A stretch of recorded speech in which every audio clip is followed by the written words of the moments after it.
চলো আমরা প্রথম অধ্যায় এবং দ্বিতীয় অধ্যায়ের টপিকগুলো একটু জেনে নিই। দেখো, প্রথম অধ্যায়ের নাম হচ্ছে হিসাব বিজ্ঞানের পরিচিতি, দ্বিতীয় অধ্যায় হচ্ছে হিসাবের বৈষম্য। এই দুইটা অধ্যায় থেকে মোটামুটি সবগুলো টপিক আসে, এবং এই দুটো অধ্যায় আমি একসাথে রাখার মূল কারণ হচ্ছে প্রথম অধ্যায় এবং দ্বিতীয় অধ্যায়ে যে নগদান বইগুলো আছে সেগুলো আসে আসে আবার প্রথম অধ্যায়ে কিছু কিছু টপিক আছে যেগুলো দ্বিতীয় অধ্যায়ে চলে আসে। তাহলে আমরা একটু টপিকগুলো একটু অ্যানালাইসিস করে চলো। প্রথম হচ্ছে প্রারম্ভিক মূলধন নির্ণয়, লেনদেন চিহ্নিত করা। এখান থেকে আমি কয়েকটা টপিক তোমাদের দাগে দিই যেগুলো আসবে, আমি এক্সট্রা কিছু টপিক লিখছি, ওগুলো এত বেশি আসবে না, যেগুলো আসবে ওগুলো দাগে দিচ্ছি। তুমি প্রারম্ভিক মূলধনকে স্টার মার্ক দিয়ে রাখতে পারো, এই টপিকটা আসার চান্সেস খুবই বেশি। টেবুলার সামারি তো আসবেই, এটা কোনো সন্দেহ নাই। টেবুলার সামারিতে কি কি আসে? হিসাব সমীকরণের প্রভাব, প্রমাণ করো যে এই সমান এল প্লাস ওই, টেবুলার ছক নির্ণয় করো, বিবরণী ছক নির্ণয় করো। ওকে, এরপর হচ্ছে যে আমি কিছু ভ্যাটের জাবেদা শিখাবো তোমাদেরকে, যদি অধ্যায় একের কিছু কিছু ভ্যাটের কাহিনীগুলো আসে একটু কঠিন করে। এরপর হচ্ছে আমি তোমাদেরকে বাট্টারও কিছু জাবেদা শিখাবো, ঠিক আছে? বাট্টারও কিছু জাবেদা শিখাবো, বাট্টার জাবেদা। এরপরে তোমাদের আর কি টপিক, সবগুলো টপিক আমি দাগাই দিব না, যেগুলো যেগুলো দাগাই দিচ্ছি সেগুলো তোমরা করতে পারবা। এরপর হচ্ছে তোমার নগদান বই, নগদান বইয়ের মধ্যে আছে দেখো দুই ঘরা, দুই ঘরা, তিন ঘরা, খুচরা। খুচরা এখানে বানানটা ভুল লিখছে, খুচরা হচ্ছে এটা অগ্রদত্ত পদ্ধতিতে। ওকে, অগ্রদত্ত পদ্ধতিতে।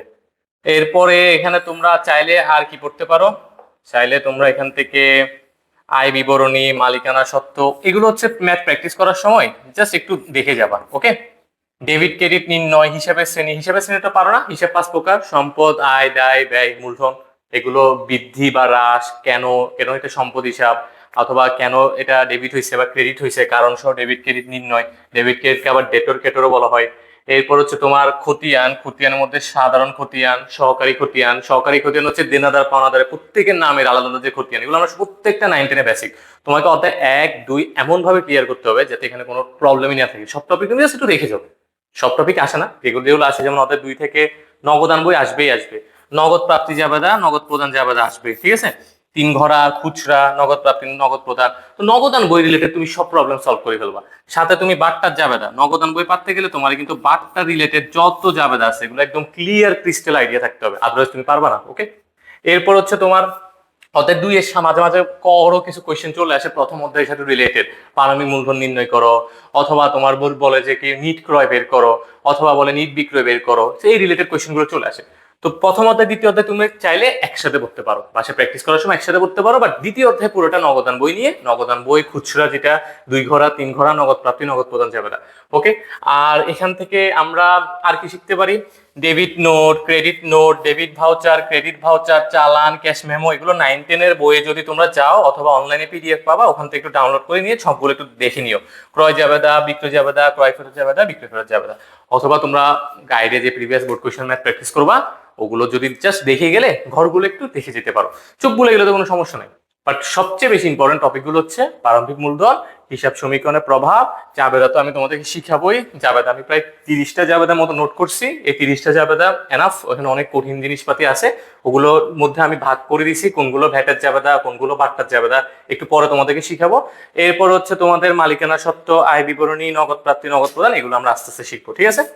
তো চলো আমরা আমাদের ফার্স্ট টপিকে জায়গা। ফার্স্ট টপিক হচ্ছে যে তোমার হিসাব সমীকরণের প্রভাব, ওখানে ভিতরে আমরা প্রারম্ভিক মূলধনটা তোমাকে শিখাবো। সো আসো হিসাব সমীকরণের প্রভাবের ভিতরে দেখো, ব্যাংক জমা 65,000 টাকা, নগদ 70,000 টাকা এবং 40,000 টাকা ঋণ নিয়ে ব্যবসা শুরু করছে। আমি একটু ঋণে দাগাই এবং কোয়েশ্চেনটা আমি তোমাদেরকে গটা সলভ করাচ্ছি, ঠিক আছে? ক খটা আমি সলভ করাচ্ছি না, ক খটা তোমরা উত্তর দেখে নিও, ক খটা এত কঠিন জিনিস না। আচ্ছা, ক খটা তাও তোমাদেরকে আমি উত্তর দেখা দিচ্ছি। ক কি বলছে? নিট ক্রয়ের পরিমাণ। খ বলছে 1, এরপর হচ্ছে 17 তারিখ, 19 তারিখ, 31 তারিখের হিসাবের খাত। হিসাবের খাতগুলো বুঝছো? সম্পদ হিসাব, আয় হিসাব, দায় হিসাব, ব্যয় হিসাব, মূলধন হিসাব, মানে হিসাব 5 প্রকার যেগুলো, ওগুলোকে বলা হয় হিসাবের খাত। ওকে, তো আমরা একটু ক আর খ এর আনসারটা একটু দেখে, ক এর আনসারটা চলো সলভ করা ট্রাই করি। ক এখানে কি বলছে দেখো, নিট ক্রয় না, তো আমরা এখান থেকে ব্যাংক জমা এত টাকা ঋণ হবে না, তারপর হচ্ছে কবিরের নিকট থেকে ধারে পণ্য ক্রয়, তাহলে আমরা পাইছি না ক্রয় 25,000 টাকা। এরপরে বলছে যে দেখো কোনো ক্রয় ফেরত টেরত কিছু আছে কিনা, বিক্রয়, নগদে বিক্রয় হবে না, মনের নিকট থেকে চেক পাওয়া গেছে, এটাও হবে না। বিনামূল্যে পণ্য বিতরণ, এটা কিন্তু টেবুলার সামারিতে খুব ইম্পর্টেন্ট একটা টার্ম। বিনামূল্যে পণ্য বিতরণ, এটা কিন্তু একই পাশে প্লাস মাইনাস হয়। তো বিনামূল্যে পণ্য বিতরণ যাবে দেখি বিজ্ঞাপন হিসাব ডেবিট, ক্রয় হিসাব ক্রেডিট। এনে কিন্তু পণ্যটা চলে গেছে, হ্যাঁ, ক্রয় বাড়ে না, ক্রয় কমছে। তো তোমরা কি করবা, এই যে পণ্য ক্রয় ওখান থেকে বিনামূল্যে পণ্য বিতরণ 4,000 টাকা যেটা, ওইটা বাদ দিবা। তাহলে ক্রয়ের উত্তর পাবা 21,000 টাকা। দেখো তোমরা, ক্রয়ের উত্তর হচ্ছে কত টাকা? ক্রয়ের উত্তর হচ্ছে 21,000 টাকা। দেখছো? ওকে, এরপরে আমরা খতে যাই। খতে বলছে এই তারিখের গুলো কি করতে বলছে, এই তারিখের গুলো হিসাবের খাত। হিসাবের খাত কি? সম্পদ হিসাব, আয় হিসাব, দায় হিসাব। চলো আমরা একটা সলভ করে দিচ্ছি। ব্যাংক জমা নগদ 70,000 টাকা, 40,000 টাকা নিয়ে ব্যবসা শুরু করছে। এটা যাবে দেখি ব্যাংক হিসাব ডেবিট, নগদান হিসাব ডেবিট, ঋণ হিসাব ক্রেডিট, মূলধন হিসাব ক্রেডিট। তো দেখো তোমাকে এখানে যাবে দিচ্ছে কি, দেখো ব্যাংক হিসাব, এরপর হচ্ছে যে নগদান হিসাব, ঋণ হিসাব, মূলধন হিসাব। ঠিক আছে, মানে যে হিসাবের নাম। ও আচ্ছা, এখানে আবার আধুনিক পদ্ধতিতে তোমাকে যদি বলে হিসাবের শ্রেণী, তখন তোমাকে কি করতে হবে জানো? একটা নতুন করে ঘর করতে হবে, সেটা হচ্ছে হিসাবের শ্রেণী। আচ্ছা, আমি তোমাদেরকে হিসাবের শ্রেণীটা বলে ফেলছি। দেখো হিসাবের শ্রেণী, হিসাবের শ্রেণী বলতে ব্যাংক কোন হিসাব? ব্যাংক হচ্ছে সম্পদ হিসাব, সম্পদ হিসাব। হিসাবের খাত বললে জাস্ট নামগুলো লিখলে হবে, আর হিসাবের শ্রেণী বললে তোমার এগুলোও লিখতে হবে খাত প্লাস নামও লিখতে হবে। এটা হচ্ছে কি হিসাব?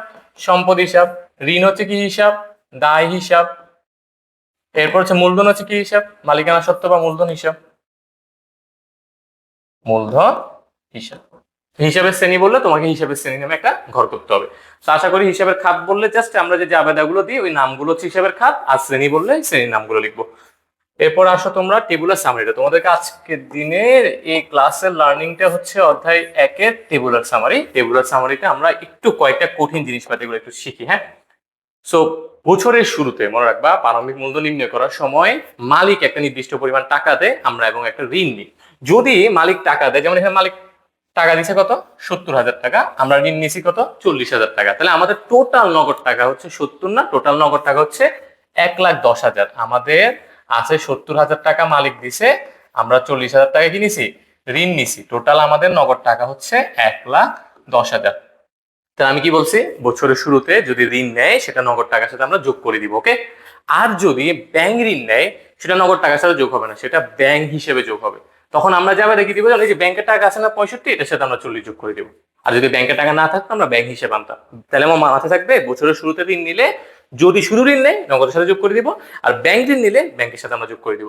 তো চলো আমরা একটু টেবুলার সামারিতে দেখি প্রথমে এন্ট্রিতে কি লিখছে।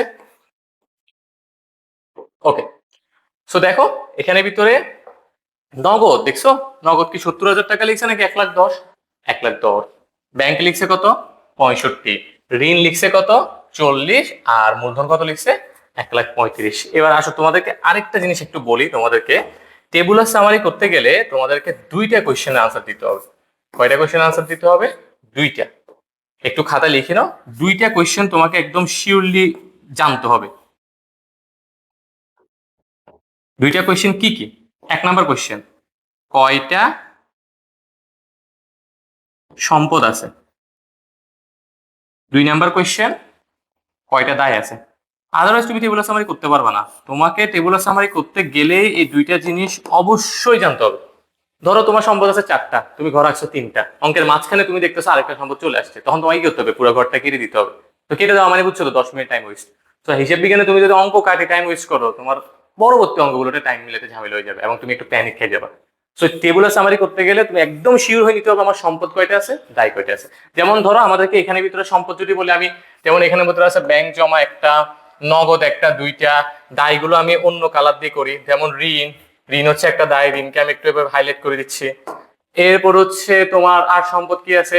ধারে পণ্য ক্রয়, ধারে পণ্য ক্রয় যেটা, এই ধারে পণ্য ক্রয় এটাকে আমরা বলবো পাওনাদার বা প্রদেয় হিসাব। ঠিক আছে, তাহলে দায় পাইছি দুইটা, একটা ঋণ, একটা হচ্ছে প্রদেয় হিসাব। আর সম্পদ এখানে দেখো ধারে পণ্য বিক্রয়, ধারে পণ্য বিক্রয়ের ক্ষেত্রে ধারে কেমনে বুঝছি? কারণ নাম মেনশন করা থাকলে ধারে। তাহলে এখানে আমাদেরকে আরেকটা সম্পদ আছে, সেই সম্পদের নাম কি? প্রাপ্য হিসাব। তাহলে আমরা সম্পদ পেয়েছি কয়টা? একটা, দুইটা, তিনটা। এরপর হচ্ছে নগদের, নগদ অলরেডি লিখে আছে। বিক্রয়তে আমরা আয় লিখবো, কোনো সমস্যা নেই। মনিরের নিকটে চেক পাওয়া গেছে, ব্যাংক লিখে আছে, আর মনির হচ্ছে আমার দেনাদার, দেনাদার কমে যাবে। বিনামূল্যে পণ্য বিতরণ, এটা দোনোটাই মালিকানার সাথে প্লাস মাইনাস হবে, আমি এটাকে স্টার মার্ক দিয়ে রাখছি। এটা শিখাবো। এবার ব্যাংক সুদ মঞ্জুর, ব্যাংক তোমাকে ব্যাংক অ্যাকাউন্টে টাকা দিবে, ব্যাংকের টাকা বাড়বে, ব্যাংক সুদ হচ্ছে আয়। তাহলে এখানে সম্পদ পাইছি কয়টা? 3টা। দায় পাইছি কয়টা? 2টা। সম্পদ 3টা কি কি? ব্যাংক, নগদ, প্রাপ্য হিসাব। আর দায় 2টা কি কি? ঋণ এবং ধারে পণ্য ক্রয়, এটাকে আমরা প্রদেয় হিসাব বলবো। তো তোমাকে অবশ্যই শিওর থাকতে হবে সম্পদ কয়টা আর কি দায় কয়টা, আদারওয়াইজ তুমি অঙ্কটা ভুল করবা। যেমন দেখো এখানে আমরা 3টা সম্পদ আনছি, নগদ, ব্যাংক, আর এটা কি লিখছি? প্রাপ্য হিসাব। দায় কি লিখছি দেখো তো? ঋণ, আর এটা কি? প্রদেয় হিসাব। আর মূলধন তো তোমার মালিকানা সত্ত্ব। মূলধনে তুমি এখানে শুধু মূলধন না লিখে তুমি এখানে চাইলে পুরোটা লিখতে পারো, মূলধন যোগ আয় বিয়োগ ব্যয় বিয়োগ উত্তোলন। এই লেখাটা চাইলে তুমি কি করতে পারো? দেখাইতে পারো এখানে, ঠিক আছে? মালিকানা সত্ত্ব লিখেই দেখাতে পারো। অনেকে মন্তব্য দেয়, চাইলে মন্তব্য দিতে পারো। আরেকটা কথা বলি, 9-10 প্রতিটা লাইনে লাইনে এখানে উদ্বৃত্ত বের করছে, দেখছো তোমরা? এটা 9-10 নিয়মেই করছে। তোমরা চাইলে ইন্টারও করতে পারো, প্রতিটা লাইনে লাইনে উদ্বৃত্ত, কোনো সমস্যা নাই। বাট চাইলে তোমরা এই উদ্বৃত্তগুলো না বাইর করতে পারো, তোমরা ডিরেক্ট করে দিতে পারো। ডিরেক্ট মানে বুঝছো, সবগুলো একসাথে যোগ করে একটা আমরা ওভারঅল কি বের করবো? একটা ওভারঅল এখানে একটা রেজাল্ট বের করবো। যেমন 2,42,000 এরকম একটা টোটাল পুরো প্রত্যেকটা সেকশনে আমরা কি বের করবো? একটা রেজাল্ট বের করবো। তো তোমরা চাইলে ডিরেক্টও করতে পারো অথবা ভেঙে ভেঙে এরকম প্রত্যেকটা উদ্বৃত্ত নির্ণয় করতে পারো। তো তাহলে আমাদের প্রথম প্রশ্ন সলভ হয়েছে। 1,10,000 70,000 না 1,10,000? 1,10,000 কেন? ঋণটা যোগ হয়েছে। তো 1,10,000 আর একটি হচ্ছে 65,000, তাহলে টোটাল 1,75,000। 1,75,000 থেকে 40 গেলে মূলধনের বা মালিকানা সত্ত্বে 1,35,000। তুমি একটু যোগ করো, এই দুইটা যোগ করলে 1,75,000, এই দুইটা যোগ করলে 1,75,000। ঠিক আছে? তো চলো এবার আমরা সেকেন্ড কোয়েশ্চেনে যাই। সেকেন্ড কোয়েশ্চেন কি বলছে দেখো। সেকেন্ড কোয়েশ্চেন বলছে কবিরের নিকট থেকে ধারে পণ্য ক্রয়। আমরা এগুলো একসাথে পড়ি ফেলা, হ্যাঁ? কবিরের নিকট থেকে ধারে পণ্য ক্রয় চাবে কি? ক্রয় হিসাব ডেবিট, প্রদেয় হিসাব ক্রেডিট। আর এই টেবুলার সামারির জন্য তুমি জাবেদাগুলো মুখে মুখে বলবা। আর জাবেদাগুলো তুমি যদি বুঝি যাও তাহলে তুমি টেবুলার সামারি ইজিলি মিলিয়ে ফেলতে পারবে। তো ক্রয় হিসাব ডেবিট, ক্রয় মানে কি? ব্যয় বাড়ছে, ব্যয় বাড়ছে মানে কি? আমরা মালিকানা সত্ত্বে কি করবো? মাইনাস করবো। আরেকটা হচ্ছে ধারে প্রদেয় হিসাব, পাওনাদার, দায় কি করবো? প্লাস করবো 25,000 টাকা। দেখো তোমাদের কি হয়েছে, এখানে ভিতরে আমরা কি করলাম, এই তো 5 তারিখ কবিরের কাছ থেকে কিনছি, ক্রয়ের জন্য আমরা কি করছি? ক্রয়ের জন্য আমরা মাইনাস করছি, দেখছো? ক্রয়ের জন্য আমরা মাইনাস করছি। আর দায় আমরা কি করছি? দায় আমরা প্লাস করছি। ওকে, এরপরে আসো থার্ড ওয়ান। থার্ড ওয়ানটা কি বলছে? থার্ড ওয়ানটা বলছে তোমার মুনিরের নিকট থেকে পণ্য বিক্রয়, দেনাদার হিসাব ডেবিট আর বিক্রয় হিসাব ক্রেডিট। এগুলো আমরা পারবো না দেখাই। নগদে বিক্রয়, নগদ টাকা বাড়বে, বিক্রি হচ্ছে আয়, আয়টাও আমরা বৃদ্ধি করব। এরপর হচ্ছে মুনিরের কাছ থেকে চেক পাওয়া গেছে, চেক পাওয়া গেলে যাবে দেখি ব্যাংক হিসাব ডেবিট, প্রাপ্য হিসাব বা দেনাদার হিসাব ক্রেডিট। তাহলে আমরা ব্যাংকে টাকা বাড়াবো এবং দেনাদার একই পাশে সম্পদে টাকাটা মাইনাস করব। বিনামূল্যে পণ্য বিতরণ, যেটা আমার শিখানো দরকার, বিনামূল্যে পণ্য বিতরণ। তো বিনামূল্যে পণ্য বিতরণের জাবেদাটা কি একটু বলতে পারবা? বিনামূল্যে পণ্য বিতরণের জাবেদা, বিনামূল্যে পণ্য বিতরণের জাবেদা হচ্ছে বিজ্ঞাপন হিসাব, বিজ্ঞাপন হিসাব ডেবিট, ক্রয় হিসাব। এটা আমরা অনেকে ভুল করি, হ্যাঁ? ক্রয় হিসাব ক্রেডিট। বিনামূল্যে পণ্য বিতরণের জাবেদা কি? বিজ্ঞাপন হিসাব ডেবিট, ক্রয় হিসাব ক্রেডিট। তো এই যে বিজ্ঞাপন যে আমরা ডেবিট করলাম, একটা মিনিট আমি লাইনটা একটু ছোট করে দিই। হ্যাঁ, তো এই যে আমরা বিজ্ঞাপন ডেবিট করছি, বিজ্ঞাপন কেন ডেবিট করছি? সেটা হচ্ছে ব্যয় বৃদ্ধি। ওকে, আর ক্রয় কেন ক্রেডিট করছি? সেটা হচ্ছে ব্যয় হ্রাস। এই যে ব্যয় বৃদ্ধি পাইছে, ব্যয় বৃদ্ধি মানে কি জানো? ব্যয় বৃদ্ধি মানে হচ্ছে মালিকানা সত্ত্ব আমরা মাইনাস করব। কারণ কি? মূলধন যোগ আয় মাইনাস ব্যয়, যত বেশি ব্যয় বাড়বে মালিকানা সত্ত্ব তত বেশি কমবে। আবার বলছি, যত বেশি ব্যয় বাড়বে মালিকানা সত্ত্ব তত বেশি কমবে। আর ক্রয় কেন ক্রেডিট হয়েছে? কারণ এটা আমার ব্যয় না, এটা মালিক নিয়ে গেছে, তাহলে আমার ব্যবসায়ের ব্যয় কমে গেছে। এই যে ব্যয় হ্রাস, ব্যয় হ্রাসটা বেশি ইম্পর্টেন্ট। ব্যয় হ্রাস মানে কি জানো? ব্যয় হ্রাস মানে হচ্ছে মালিকানা সত্ত্ব বৃদ্ধি। মাথায় রাখবা, ব্যয় হ্রাস মানে কি? মালিকানা সত্ত্ব বৃদ্ধি। তাহলে এভাবে মাথায় রাখো, ব্যয় যদি বাড়ে মালিকানা সত্ত্ব কমবে, ব্যয় যদি বাড়ে মালিকানা সত্ত্ব কমবে, আর ব্যয় যদি কমে মালিকানা সত্ত্ব বাড়বে। তাহলে একই পাশে আমরা কি করব? এই টাকাটা, এই যে টাকাটা আছে 4,000 টাকাটা, একই পাশে আমরা প্লাস মাইনাস করব। চলো একটু চেক করে দেখি একই পাশে প্লাস মাইনাস কিনা। বিনামূল্যে পণ্য বিতরণ, দেখছো 4,000 টাকা, 4,000 টাকা। এই যে 4,000 টাকা প্লাস করছে, এটা কিসের জন্য করছে জানো? এটা হচ্ছে ক্রয় হ্রাসের জন্য করছে। আর এই যে 4,000 টাকা মাইনাস করছে, এটা কিসের জন্য করছে জানো? এটা হচ্ছে বিজ্ঞাপনের জন্য করছে। বুঝতে পারছি? সো পারা যাবে। আরো একটা এক্সাম্পল দিই। মালিক পণ্য উত্তোলন করছে, যাবে দেখি উত্তোলন হিসাব ডেবিট, ক্রয় হিসাব ক্রেডিট। তো উত্তোলন, ওই উত্তোলন বাদ যাবে কোথায় বলো তো? এই দেখো উত্তোলন কোথায় বাদ যাবে? উত্তোলন বাদ যাবে মালিকানা সত্ত্বে। উত্তোলন আমরা কি করব? মাইনাস করব। আর পণ্য উত্তোলন করছে যেটা পণ্য ক্রয় হ্রাস, এটার জন্য আমরা কি করব? প্লাস করব, মানে একই পাশে আমরা প্লাস মাইনাস করব। ওকে, আচ্ছা, তাহলে টেবুলার সামারি মূলত এই একই পাশে প্লাস মাইনাসটা একটু কাহিনী আছে। আরেকটা জিনিস তোমাকে সতর্ক থাকতে হবে, কয়টা সম্পদ আছে, কয়টা দায় আছে, এটা একটু ভালোভাবে দাগাইতে হবে। আর কিছু কিছু এন্ট্রি আছে, আমি একটু বলে দিচ্ছি। যেমন ধরো অগ্রিম ভাড়া প্রদান, এটা যাবে দেখি। অগ্রিম ভাড়া হিসাব ডেবিট, নগদান হিসাব ক্রেডিট। তোমরা চাইলে নোট ডাউন করো, হ্যাঁ। অগ্রিম ভাড়া হিসাব ডেবিট, নগদান হিসাব ক্রেডিট। এই যে অগ্রিম ভাড়াটা আমি ডেবিট করছি, এটা আমার জন্য ব্যয়। অগ্রিম ভাড়া, এই যে আমি যেখানে অগ্রিম ভাড়া লিখবো ধরো, হ্যাঁ, অগ্রিম ভাড়া, অগ্রিম ভাড়া কি আমার জন্য ব্যয়? বলতো, অগ্রিম ভাড়া আমার জন্য ব্যয়? উত্তর হচ্ছে না, অগ্রিম ভাড়া আমার জন্য সম্পদ। তখন এই যে সম্পদের ঘর আঁকতেছি, নগদ, ব্যাংক, প্রাপ্য হিসাব, সাথে আমাদের কি করতে হবে? অগ্রিম ভাড়া নামে একটা কি করতে হবে? সম্পদের ঘর আঁকতে হবে। ঠিক আছে, আমাদের কি করতে হবে? অগ্রিম ভাড়া নামে একটা কি আঁকতে হবে? এখানে একটা সম্পদের ঘর আঁকতে হবে। ক্লিয়ার? এরপর যদি বলে বেতন বকেয়া আছে, যাবে দেখি বেতন হিসাব ডেবিট, বকেয়া বেতন হিসাব ক্রেডিট। তোমরা জাবেদা দিয়ে দিয়ে ওই জাবেদার ব্যাখ্যা দিয়ে দিয়ে টেবিল সামারি করা ট্রাই করবো। তো বেতন হিসাব ডেবিট, কেন ডেবিট? ব্যয় বাড়ছে, আমরা মালিকানার সাথে মাইনাস করবো। বকেয়া বেতন ক্রেডিট, কেন ক্রেডিট? দায় বাড়ছে, তাহলে আমরা দায়ে ঋণ প্রদান হিসাব এবং বকেয়া বেতন নামে একটা ঘর করবো। ঠিক আছে, যদি বলে অগ্রিম ভাড়া 3 মাসে 15,000, 1 মাসে ভাড়া অতিক্রান্ত হয়েছে 5,000 টাকা, এটা যাবে দেখি ভাড়া হিসাব ডেবিট, নগদ না, ওই যে অগ্রিম ভাড়া ওটা কমে যাবে, ভাড়া হিসাব ডেবিট, অগ্রিম ভাড়া হিসাব ক্রেডিট। তখন তুমি ভাড়া যেটা ব্যয় মালিকানা সত্ত্বে মাইনাস করবা, আর তখন তুমি যে অগ্রিম ভাড়া লিখছো ওখান থেকে কি করে দিবা? মাইনাস করে দিবা। তাহলে টেবুলার সামারি কি কি বলছি? কয়টা সম্পদ, কয়টা দায়, এটা মাথায় রাখতে হবে। 2 নাম্বার হচ্ছে যে বিনামূল্যে পণ্য বিতরণ, অথবা তুমি বলতে পারো আগুনে বিনষ্ট পণ্য, বিবিধ খরচ হিসাব ডেবিট, ক্রয় হিসাব ক্রেডিট, অথবা বলতে পারো মালিক পণ্য উত্তোলন করছে, উত্তোলন হিসাব ডেবিট, ক্রয় হিসাব, একই পাশে প্লাস মাইনাস হয়। এবং আরেকটা জিনিস লাস্ট, সেটা মাথায় রাখতে পারো, যে কোনো ব্যয়ের বকেয়া বা অগ্রিম, এগুলো ব্যয় মালিকানা সত্ত্বে বর্তমান, এগুলো হচ্ছে সম্পদ অথবা দায়। তোমাকে সম্পদ অথবা দায় একটা ঘর করতে হবে। আরেকটা এন্ট্রি বলে দিচ্ছি, সাপ্লাইজ। সাপ্লাইজ কিন্তু ব্যয় না, সাপ্লাইজ হচ্ছে সম্পদ। আর যদি বলে মনিহারি, সেটা ব্যয়। আবার যদি বলে ব্যবহৃত সাপ্লাইজ, সেটা আবার ব্যয় হয়ে যাচ্ছে। তো শুধু সাপ্লাইজ বললে তোমাকে সম্পদ একটা ঘর করতে হবে। এরপরে দেখবা যে একটু পরে এন্ট্রিতে লাস্টের দিকে বলবে যে সাপ্লাইজ ব্যবহার হয়েছে, তখন যাবে দেখি ব্যবহৃত সাপ্লাইজ হিসাব ডেবিট, সাপ্লাইজ হিসাব ক্রেডিট। তখন তোমাকে ব্যয়তে লিখতে হবে, সাপ্লাইজ থেকে মাইনাস করতে হবে। ওকে, তো আশা করি টেবুলার সামারি এই বিষয়গুলো তুমি যদি একটু খুঁটিনাটি গুলো জানো, টেবুলার সামারি তোমার সমস্যা হবে না। এই পয়েন্টগুলো যেগুলো বলছি ওগুলো একটু মাথায় রাখবা। আসো এরপরে আমাদের টপিকে যাই। টপিকগুলোর মধ্যে আমাদের কি কি আছে একটু দেখো। হ্যাঁ, আমাদের পারমিক মূলধন নির্ণয়, এটা আমি তোমাদেরকে একটু পরে জাবেদা দেখাবো। অলরেডি বলিও ফেলছি ঋণের কাহিনীটা, তাও আবার জাবেদা দেখে তোমাদের শিখাবো। হিসাব সমীকরণের প্রভাব, টেবুলার সামারি, লেনদেন কিনা, কারণ সহ ব্যাখ্যা, এটা আমাদের শেষ। ঠিক আছে, এটা আমাদের শেষ। ওকে, এরপর হচ্ছে ভ্যাটের জাবেদা, আমরা জাবেদা শিখবো, জাবেদাও শিখবো, খতিয়ান একটু পরে দেখাবো। হিসাবের শ্রেণী, হিসাবের শ্রেণীতে বুঝছো সম্পদ হিসাব, আয় হিসাব, দায় হিসাব, ব্যয় হিসাব। আর এই যে অঙ্কটা করছি ওইটাতে কি হিসাবের শ্রেণী ছিল নাকি হিসাবের খাত ছিল? হিসাবের খাত, হিসাবের খাত। খাত মানে বুঝছো তো, ওই যে নামগুলো লিখে আমরা বিবরণে, নগদান হিসাব, তারপর হচ্ছে ব্যাংক হিসাব, মূলধন হিসাব, ওইগুলোকে বলে হিসাবের খাত। ওকে, আর শ্রেণী বললে আমরা নামগুলো লিখবো। এবার আসো ডেবিট ক্রেডিট নির্ণয়। ডেবিট ক্রেডিট নির্ণয় আমরা জানি।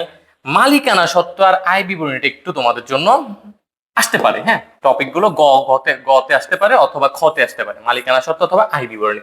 তো আমরা মালিকানা সত্ত্ব এবং আয় বিবরণীর ক্ষেত্রে তোমরা আরেকটা শর্টকাট করতে পারো। ধরো এই যে টেবুলার সামারি করছো না, যেমন এই অঙ্কটা যদি আমাকে বলে মালিকানা সত্ত্ব নির্ণয় করো, হ্যাঁ, এই অঙ্কটা ধরো কতে বলছে নিট ক্রয় পরিমাণ বের করো, খতে বলছে বিবরণী ছক বের করো, অথবা গতে বলছে আর খতে বলছে মালিকানা সত্ত্ব বিবরণী বের করো।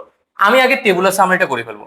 আমি যদি টেবুলার সামারিটা যদি নির্ণয় করে ফেলাই, আমি মালিকানা সত্ত্ব অটো পারবো। দেখবা, দেখো এই যে টেবুলার সামারি করছি না, টেবুলার সামারি করার পর এই যে মূলধনের যে রেজাল্টটা আসছে মালিকানা সত্ত্ব, এই যে রেজাল্ট গুলো আসছে, এই এন্ট্রিগুলো আনসার কত আসছে একটু দেখো তো। এই এন্ট্রিগুলো আনসার টোটাল আসছে 1,77,000। দেখছো, এই 1,77,000 হচ্ছে মালিকানা সত্ত্ব। তো তোমাকে কি করতে হবে? তোমাকে জাস্ট এখান থেকে পিক করতে হবে। কি কি এন্ট্রি পিক করতে হবে দেখো। প্রথম এন্ট্রি পিক করতে হবে মূলধন, তুমি মূলধনে লিখে ফেলবে 1,35,000 টাকা। এরপরে তোমাকে এখান থেকে কি পিক করতে হবে? এখান থেকে ধরো এই এন্ট্রিটা কি হচ্ছে? ক্রয় মাইনাস করে দিবা। এরপর হচ্ছে এই এন্ট্রিটা কি ছিল? এন্ট্রি ছিল বিক্রয় প্লাস করে দিবা। এরপর এটা ছিল, এটাও বিক্রয় ছিল, এটা ছিল নগদে বিক্রয়, হ্যাঁ, নগদে বিক্রয় প্লাস করে দিবা। এরপরে দেখো তো এই এন্ট্রিটা ছিল কি? 17 তারিখের এন্ট্রিটা দেখো তো। প্রশ্ন মনে আছে তোমাদের? দেনাদার কাছ থেকে আদায়, ব্যাংক হিসাব চেক আদায় করছে, ব্যাংক হিসাব ডেবিট, দেনাদার হিসাব ক্রেডিট। এটা কি মালিকানা সত্ত্বে বসছে? ব্যাংক হিসাব ডেবিট, দেনাদার হিসাব ক্রেডিট, এটা কি মালিকানা সত্ত্বে বসবে? বসবে না। তো এবার আবার যদি বলে আসবাবপত্র ক্রয়, আসবাবপত্র হিসাব ডেবিট, নগদান হিসাব ক্রেডিট, এটাও মালিকানা সত্ত্বে বসবে না। তো মালিকানা সত্ত্বে যেগুলো বসবে মূলধন, আয়, ব্যয়, উত্তোলন, জাস্ট তুমি এগুলো প্লাস মাইনাস করবা, অথবা তুমি যদি পুরো টেবিলের সামারি করে ফেলো ওখান থেকে রেজাল্ট পেয়ে যাবা। আর নাহলে তুমি প্রত্যেকটা প্রশ্ন পড়ে পড়ে মূলধন লিখবা, আয় লিখবা, ব্যয় লিখবা, উত্তোলন লিখবা, আর কিছু লেখার দরকার নেই। যদি সম্পদ কিনে ওটা মালিকানা সত্ত্বে বসবে না, ঠিক আছে? তুমি জাবেদা দিয়ে দিয়ে দেখবা যে যেগুলো মালিকানা সত্ত্বে ইফেক্ট পড়ে শুধু খালি সেগুলোকে লিখবা। আশা করি মালিকানাটাও ক্লিয়ার। এরপর আসো আয় বিবরণী। তুমি আবার ভাবিও না যেটা অধ্যায় নবমের মতো তোমাদের যে আর্থিক অবস্থা বিভিন্ন বিশদ আয় বিবরণী অনেকগুলো এন্ট্রি থাকবে, বিক্রয়, তারপর বাদ, ফেরত, টেরত, এরপর হচ্ছে বাদ, বিক্রিত পণ্যের ব্যয়, এরকম থাকবে না। এখানে কয়েকটা আয় থাকবে, বিক্রয় বা আর বিনিয়োগের সুট্টুর, এই আয়গুলো যোগ করে দিবা, ব্যয়গুলো কি করে দিবা? মাইনাস করে দিবা। এখানে তোমার কোনো সমন্বয় থাকবে না, এখানে জাস্ট সিম্পল আয় আর ব্যয়গুলো কি করবা? যোগ বিয়োগ করবা। যেমন আমি এই অঙ্ক থেকে যদি বলি আয় কোনটা কোনটা ছিল, এই অঙ্ক থেকে দেখবা আয় ছিল কয়েকটা। একটা হচ্ছে বিক্রয় ছিল 35,000 টাকা, আরেকটা ছিল এটাও ছিল বিক্রয় 30,000 টাকা, আয় ছিল দুইটা। এরপর হচ্ছে যে তোমার ব্যয়, ব্যয় ছিল ক্রয় একটা, এটা মাইনাস যাবে। এরপর হচ্ছে যে তোমার এই জিনিসটা আবার আয় বিবরণীতে ঝামেলা আছে, এই জিনিসটা তোমার আয় বিবরণীতে দুইবার লিখতে হবে। মালিকানা সত্ত্বেও এই জিনিসটা দুইবার লিখতে হবে। আমরা যে মালিকানা সত্ত্ব করবো না, বিনামূল্যে পণ্য উত্তোলন, মালিকানা সত্ত্বের এই একই তারিখ, এই তারিখটা আমাদের কয়বার লিখতে হবে? দুইবার। 19 তারিখ লিখে একবার লিখবো মাইনাস বিজ্ঞাপন, আবার লিখবো প্লাস ক্রয় হ্রাস। আমি আশা করি তোমাদেরকে বুঝাইতে পারছি। তাও আমি যদি একটা ব্ল্যাঙ্ক পেজে দেখি, তারও তোমাদেরকে দেখাচ্ছি। আমি বলতে চাচ্ছি আমরা যে যখন মালিকানা সত্ত্ব করব, বিবরণ, টাকা, টাকা, ঠিক আছে? তাহলে এখানে আমরা তারিখের ঘরও করতে পারি। সো আমরা অ্যাজ ইউজুয়াল প্রথম তারিখে লিখলাম মূলধন, মূলধন যে টাকাটা ছিল এই টাকাটা লিখলাম। এরপরে আয় হইলে যোগ করব, ব্যয় হইলে বিয়োগ করব। কিন্তু বিনামূল্যে পণ্য বিতরণ যেটা 19 তারিখের ছিল মেবি, তো এটা বিজ্ঞাপনের জন্য আমরা কি করব? বিজ্ঞাপনের জন্য মাইনাস করব। আবার ক্রয় হ্রাস, যেটা ক্রয় হ্রাস বা ব্যয় হ্রাস, এটার জন্য আমরা প্লাস করব। তাহলে এই এন্ট্রিটা একবার লিখতেছি নাকি দুইবার? দুইবার লিখতেছে, কারণ মালিকানার সাথে দুইবার ইফেক্ট করতেছে। পণ্য উত্তোলন এটাও মালিকানার সাথে বুঝবে কয়বার? দুইবার। উত্তোলনের জন্য মাইনাস আর ক্রয়ের জন্য প্লাস। ওকে, মাথা থাকবে যেটা। আর আয় বিবরণী করার সময় আয় ব্যয়গুলো এইভাবে হিসেব রাখবা। সো আশা করি তোমাদের আয় বিবরণী আর মালিকানা সত্ত্ব বিবরণী এগুলো পারা যাবে। যেহেতু এটা আমাদের ওয়ান শট ক্লাস, আমরা খুব তাড়াতাড়ি এগুলো শেষ করতে হবে, আমাদের এত টাইম ওয়েস্ট করা যাবে না। আর ডেবিট নোট, ক্রেডিট নোট এগুলো আমি স্টার মার্ক দিই নাই, এগুলো চাইলে তোমরা দেখে নিতে পারো। হ্যাঁ, দেখে নিতে পারো, রিস্ক কেন নিবো? একটু জাস্ট চোখ বুলে যাও আর কি। বাট যে টপিক গুলোকে আমি স্টার মার্ক দিচ্ছি সেই টপিক গুলো ভালো মতো করবা। তো চলো আমরা এখন কথা না বাড়াই ডিরেক্ট জাবেদাগুলোতে জায়গা এবং আমাদের নগদান বইটা সলভ করা ট্রাই করি। আসো। ওকে, সো আমি যে জাবেদাগুলো লিখছি ওগুলো মোটামুটি অধ্যায় 1-2 থেকে ধরে ধরে কিছু কিছু টপিক, বার্তার কাহিনী, ওই রিলেটেড জাবেদাগুলো লিখে ট্রাই করছি। আদার্স জাবেদাগুলো তোমরা মোটামুটি পারবা, এই টাইপেরই জাবেদাগুলো আসবে, এর বাইরে আসবে না। শুধুমাত্র টাকাগুলো, অঙ্কগুলো চেঞ্জ হবে, এটাই, এত কিছু না। সো যেমন ধরো জানুয়ারি 1 তারিখ নগদ 1 লাখ টাকা, আসবাবপত্র 50,000 টাকা, পণ্য দ্রব্য 20,000 টাকা ও 10,000 টাকা ঋণ নিয়ে। তাহলে আমরা পাইছি কি? পাইছি বলতো? 10,000 টাকা ঋণ। তাহলে ঋণটা কি হবে ভাই বলতো? ঋণটা অবশ্যই নগদ টাকার সাথে যোগ হবে, ঠিক আছে? সো দেখো নগদ কত লিখছে? নগদ লিখছে 1,10,000, আসবাবপত্র 50,000, ক্রয় লিখছে 20,000, ঋণ লিখছে 10,000। ঋণের জাবেদা হচ্ছে নগদান হিসাব ডেবিট, ঋণ হিসাব ক্রেডিট, সেজন্য নগদ দুইবার না লিখে যোগ করে দিছে। আর মূলধন হিসাব ক্রেডিট। বুঝতে পারছি? আসো এরপরে সেকেন্ড ওয়ান, সেটা হচ্ছে জানুয়ারি 1 তারিখ নগদ 1 লাখ টাকা, আসবাবপত্র 50,000 টাকা, পণ্যদ্রব্য 20,000 টাকা। সেম প্রশ্ন না, বাট এখানে নতুন করে কি অ্যাড হয়েছে? ঋণ নাকি ব্যাংক ঋণ? তো ব্যাংক ঋণ যদি অ্যাড হয় নগদের সাথে কি যোগ করছে? করে নাই। ব্যাংক ঋণ কি হিসেবে লিখছে? ব্যাংক হিসেবে আলাদা নামে লিখছে, ব্যাংক হিসাব, ঠিক আছে? তোমাদের টেবিলের সামনে যদি ব্যাংক ঋণ আসে তুমি ব্যাংক হিসাব নামে একটা ঘর করার ট্রাই করিও। ওকে, আশা করি বুঝছো। এরপর আসো 3 নাম্বার, আমরা এখন যেগুলো পড়বো সেগুলো হচ্ছে ভ্যাট সংক্রান্ত জাবেদা। এটা একটু মনোযোগ দিয়ে পড়িও, আশা করি সবকিছু টপিক ক্লিয়ার হয়ে যাবে। ভ্যাটের ফুল ফর্ম কি ছিল ভাইয়া? ভ্যালু অ্যাডেড ট্যাক্স, বাংলা কি? মূল্য সংযোজন কর। বাংলাদেশে ভ্যাটের হার কত পার্সেন্ট? নর্মালি 15%, এবং ভ্যাটকে বলা হয় পরোক্ষ কর আর আয়করকে বলা হয় প্রত্যক্ষ কর। আচ্ছা যাই হোক, তো ভ্যাট বেশি কালেক্ট হয় আর কি বাংলাদেশে, আয়কর তো আমরা অনেক ফাঁকিবাজি করি না। সো যদি একটা পণ্যের দাম 100 টাকা হয়, 15 টাকা ভ্যাট, তাহলে ভ্যাট সহ পণ্যটার দাম কত? 115 টাকা। এটার নাম কি? ভ্যাট সহ। আর এটার নাম কি বলতো? ভ্যাট ছাড়া। আর এই 15 টাকাটার নাম কি? এই 15 টাকাটার নাম হচ্ছে শুধু ভ্যাট। তাহলে আমরা 15% মিনিং কি, 100 টাকা হচ্ছে ভ্যাট সহ, 15 টাকা হচ্ছে 100 টাকা হচ্ছে ভ্যাট ছাড়া। একটা পণ্য দাম যদি 100 টাকা হয় সেটার মধ্যে আমরা 15 টাকা ভ্যাট দিব, টোটাল পে করবো আমরা 115 টাকা। তো ক্রয় বিক্রয়কারী প্রতিষ্ঠান এটা তার সাধারণত কেনার সময় মানে পাইকারি দামে কিনে না একটা ভ্যাট প্রদান করে ফেলে, এরপরে সেল করার সময় আরেকটা ভ্যাট চলে আসে, ওটাকে বলে বিক্রয়ের ভ্যাট, এটা গভর্নমেন্টকে দিতে হয়। তো গভর্নমেন্টকে যখন বিক্রয়ের ভ্যাট দেওয়া লাগে ওই টাকা থেকে ক্রয়ের ভ্যাটটা কি করে অ্যাডজাস্ট করে তার একটা নিট ভ্যাট দেয়, ঠিক আছে, এটাকে বলে ভ্যাট চলতি হিসেবে একটা ব্যালেন্স নিট ভ্যাট, ওটা গভর্নমেন্টকে দিয়ে দিতে হয়। এটা হচ্ছে আমাদের জন্য আর্থিক শ্রেণী করার সময় দেখবা একটা ক্রেডিট ব্যালেন্স আসতে পারে চলতি দেয়, মাঝে মাঝেও ডেবিট ব্যালেন্স আসে, বাট ইন কেস সবকিছুর ক্ষেত্রে ম্যাক্সিমামই সাধারণত মানুষ তো লাভে বিক্রি করবে তাই না, তো ক্রেডিট ব্যালেন্সটা বেশি আসে।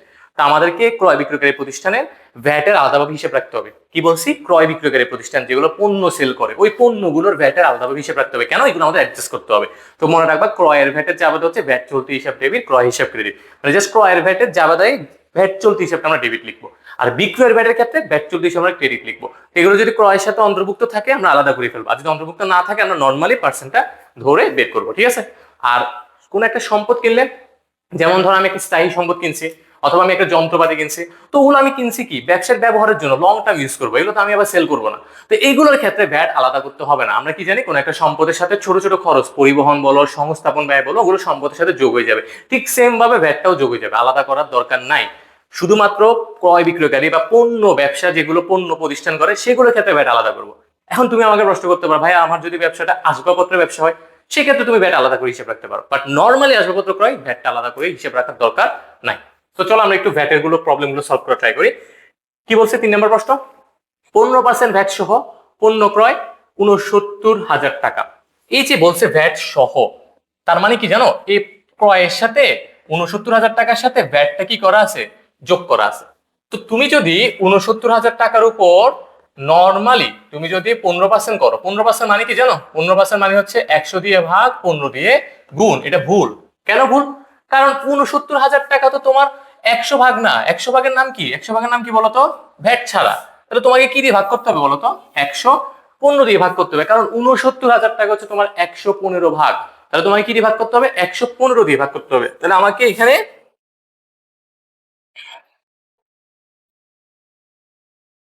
এখানে আমাদের কি দিয়ে ভাগ করতে হবে, এখানে আমাদেরকে 115 দিয়ে ভাগ করতে হবে, ঠিক আছে। 69,000 ভাগ 115 গুণ 15, ক্যালকুলেশন থাকলে যাতে বই খাতা নিয়ে বসছো ক্যালকুলেটর করো, দেখবা তোমাদের আনসার আসবে 9,000 টাকা।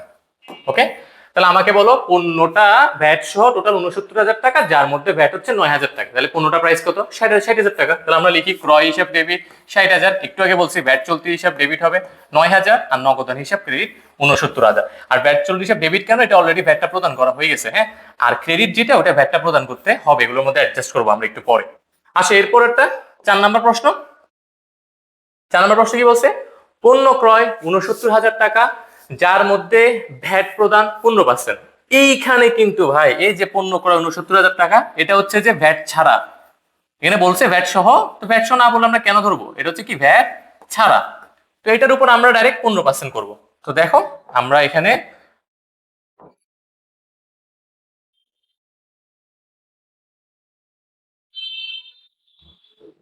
সিলেক্ট হচ্ছে না কেন, আই থিঙ্ক হয়েছে, ইয়া।